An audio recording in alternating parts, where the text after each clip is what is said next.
بسم اللہ الرحمن الرحیم۔ یہودیوں نے آ کر حضرت عمر ابن الخطاب سے مباحثہ کیا، یعنی یہودیوں نے حضرت عمر رضی اللہ عنہ سے کہا کہ ہماری توریت بہتر ہے تمہارے قرآن مجید سے۔ حضرت عمر نے فرمایا کہ ہمارا قرآن مجید بہتر ہے تمہاری توریت سے۔ اس کے جواب میں یہودیوں نے کہا کہ حضرت یوسف علیہ السلام کا قصہ توریت میں مذکور ہے اور آپ کے قرآن مجید میں نہیں ہے، اور حالانکہ وہ بہتر قصوں میں سے ہے۔ حضرت عمر رضی اللہ عنہ اس بات کو سن کر بہت ہی زیادہ رنجیدہ و غمگین ہوئے اور رسول خدا صلی اللہ علیہ وسلم کے پاس آئے مناظرہ کا حال بیان کیا۔ رسول خدا یہ سن کر اور حضرت عمر رضی اللہ عنہ کو غمگین دیکھ کر بہت زیادہ متفکر ہوئے۔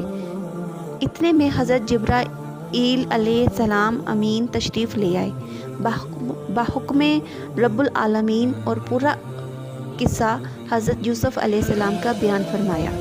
اور قصہ کا شروع یہ تھا کہ جب حضرت یعقوب بعد مدت کے شہر کنعان میں تشریف لائے اور پھر یہی مقیم ہوئے، بی بی راحیل یعنی والدہ محترمہ حضرت یوسف علیہ السلام نے بعد تولد ہونے بنیامین کے انتقال فرمایا۔ اس وقت حضرت یوسف علیہ السلام کی عمر صرف 5 برس کی تھی اور اپنے 11 بھائیوں میں سے زیادہ حسین و جمیل تھے، اور حضرت یعقوب علیہ السلام ان کو سب سے زیادہ پیار کرتے تھے۔ اور بنیامین اس وقت شیرخوار بچے تھے اور ان کی خالہ لیا نے ان کی پرورش کی تھی، اور حضرت یعقوب علیہ السلام کی ایک بہن تھی۔ ایک دن انہوں نے حضرت یعقوب علیہ السلام کے گھر جا کر سب بیٹوں کو دیکھا، لیکن ان کو کسی پر پیار نہ آیا مگر حضرت یوسف علیہ السلام پر فریفتہ ہو گئیں۔ یہ دیکھ کر حضرت یعقوب علیہ السلام کی بہن نے حضرت یعقوب علیہ السلام سے عرض کی کہ آپ کثیر التعداد ہیں اور آپ کی صرف ایک ہی بیوی ہے، سب بیٹوں کی خدمت ایک بیوی سے نہیں ہو سکتی، لہٰذا آپ اگر چاہیں تو یوسف کو مجھے دے دیں، ہم اس کی پوری خدمت اور پرورش کر لیں گے۔ حضرت یعقوب علیہ السلام نے بہن کی فرمائش پر حضرت یوسف علیہ السلام کو ان کے سپرد کیا اور حضرت یوسف علیہ السلام کو اپنے گھر لے گئیں اور ان کی پرورش بہت ہی ناز و نام سے کرنے لگی۔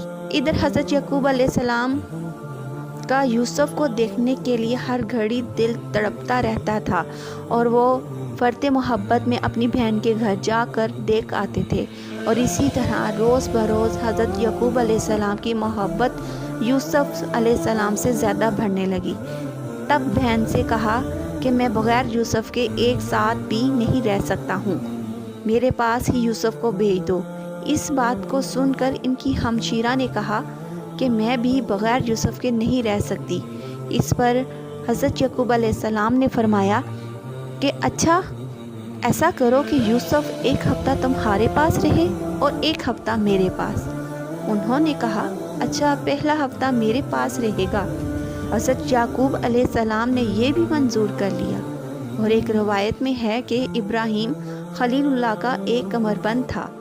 حضرت یعقوب علیہ السلام کی بڑی بہن کو وہ کمربند اپنے دادا کی میراث سے ان کے حصے میں پہنچا تھا، اور اسی کمربند سے حضرت ابراہیم علیہ السلام نے بروقت قربانی حضرت اسماعیل علیہ السلام کے ہاتھ پاؤں باندھے تھے۔ جب حضرت یوسف علیہ السلام اپنی پھوپھی کے گھر میں 7 دن رہے، اس کے بعد حضرت یعقوب علیہ السلام نے ان کو طلب کیا۔ تب ان کی بہن نے حیلہ سازی کی تاکہ یوسف کو ان کے باپ نہ لے سکیں۔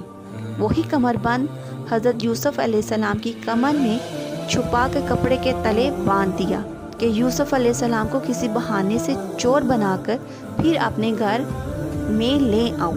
اور اس وقت کی شریعت الہی میں یہ قانون تھا کہ جو کوئی کسی کی چیز چراتا اور وہ پکڑا جاتا تو وہ شخص صاحب مال کا غلام ہو جاتا۔ بس بعد 7 دن حضرت یعقوب علیہ السلام نے حضرت یوسف علیہ السلام کو منگوایا۔ پھر ان کی بہن نے حیلہ کر کے یعقوب علیہ السلام سے آ کر کہا کہ میرے باپ کا کمر بند گم ہو گیا ہے، اور یہ یقین ہے کہ یوسف علیہ السلام کے ہمراہ جو لوگ تھے انہوں نے چرایا ہے، لہٰذا آپ سب کو حاضر کیجیے۔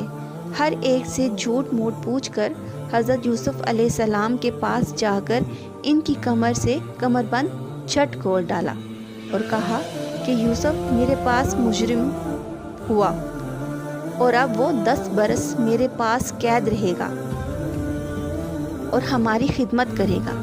یہ حال دیکھ کر حضرت یعقوب علیہ السلام نے خجالت کی وجہ سے اپنی بہن کو یوسف کے لے جانے کی اجازت دے دی۔ بعد 2 برس کے ان کی خواہر نے وفات کی۔ پھر بعد وفات اپنی بہن کے یوسف کو اپنے گھر واپس لے آئے اور سب فرزندوں سے زیادہ حضرت یوسف کو عزیز رکھتے تھے۔